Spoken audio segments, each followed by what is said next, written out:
como vocês puderam ver no Gigante de Nazaré da Globo, quase rolou um acidente gravíssimo com jet ski. Na verdade rolou o acidente, mas não teve consequências graves.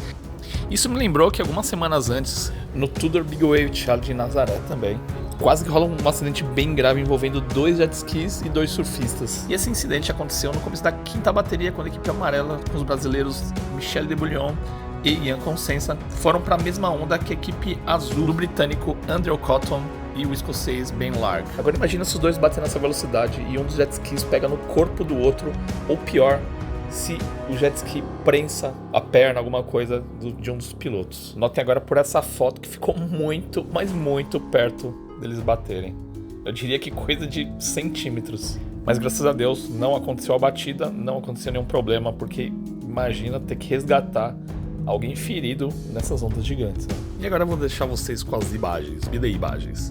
E se você não deixou aquele like, já deixa o like aí.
E é isso aí, galera, espero que vocês tenham curtido mais esse vídeo aí sobre as ondas gigantes de Nazaré e suas incríveis imagens. Então se você curtiu, não esquece de deixar aquele like, compartilhar aí com quem você sabe que gosta de ondas gigantes, de surf, de belas imagens. Enfim, e se você não é inscrito no canal, já se inscreve aí para não perder nada aí, tanto de ondas de Nazaré, como coisas de Portugal, como coisas do Brasil, do Nordeste, São Paulo, eventos, shows e muito mais. Falou, galera, até a próxima.